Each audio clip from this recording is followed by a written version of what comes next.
হযরত ওমর পিছনে দাঁড়ায় দাঁড়ায় শুনতেছে আর মনে মনে ভাবে, মক্কার কাফেররা তো আমাকে ঠিকই বলছে, মনে হয় এই লোকটা বানায় বানায় কবিতা বলে, নালে এত সুন্দর ছন্দে ছন্দে কিভাবে সে মিলায় মিলায় বলে। আল্লাহু আকবার। আল্লাহ নবী কোরআন পড়তেছেন আর ওমর চিন্তা করতেছেন, আরে মোহাম্মদ মনে হয় বানায় বানায় কবিতা বলে। আল্লাহ নবী বলে, ওমা হুয়া বিকাউলি শাইর কলিলাম মা তুমিনুন। আল্লাহু আকবার। আল্লাহ নবী বলে, তুমি আমাকে কবি বলতেছো, আমি কবি না, আমি হলাম নবী। যদি তুমি স্বীকার করো, ইমানদার হও। আল্লাহু আকবার।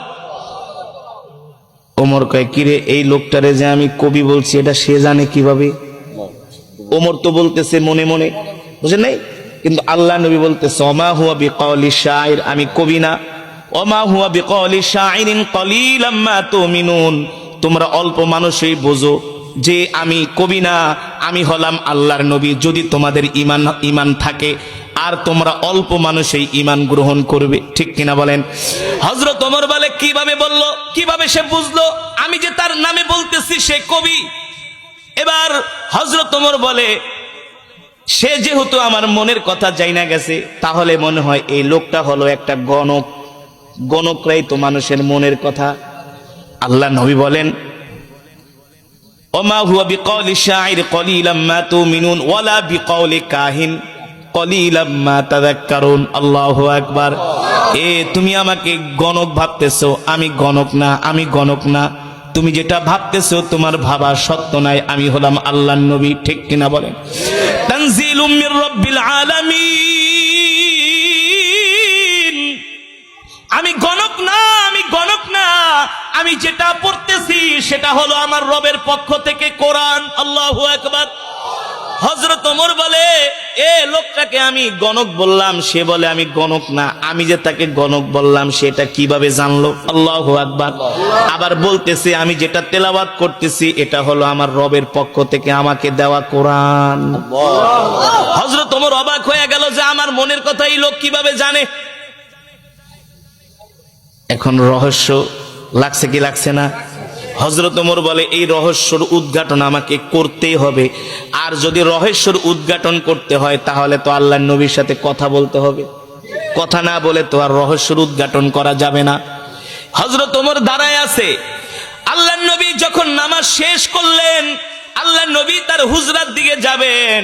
হযরত ওমর যায় তার পথ রোধ করলেন, বললেন, ইয়া মুহাম্মদ কিফ, ও মুহাম্মদ দাঁড়ান, আপনার সাথে আমার কিছু কথা আছে।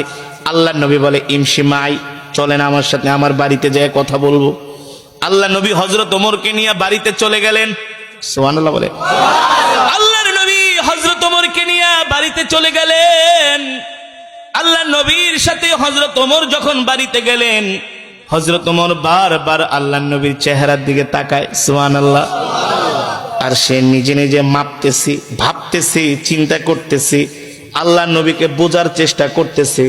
মক্কার সব কাফেরেরা যার বিরুদ্ধে, আমি আজকে তার সামনে। মক্কার কাফেরেরা যার বিরুদ্ধে এত মিথ্যা প্রোপাগান্ডা ছড়িয়েছে, আমি তার সামনে। কিন্তু তার চেহারা দেখলে মনে হয় সে হলো পৃথিবীর সবচেয়ে ভালো মানুষ। তার সাথে কথা বললে মনে হয় তার মতো এত সুন্দর আখলাকওয়ালা, ব্যবহারওয়ালা মানুষ মক্কার জমিনে একজনও নাই। জোরে বলেন আল্লাহু আকবার। আরে জোরে বলুন আল্লাহু আকবার। হযরত ওমর বলে, সেই দিনই আমি আল্লাহর নবীর জবানে কোরআন শুনে আমি ইসলামের প্রতি আমি দুর্বল হতে লাগলাম। দুর্বল হতে? এই যুবক, ওমর তো তোমার চাইতে জ্ঞানী কম ছিল না। এ যুবক, ওমর তো তোমার চাইতে কম বুঝতো না। এ যুবক ও মুসলমান, হযরত ওমরকে বলা হয় মেজাজে ওহী। আল্লাহ তাআলা যার কথা অনুযায়ী কোরআনের মধ্যে 21 জায়গায় আয়াত নাজিল করেছে। আল্লাহু আকবার।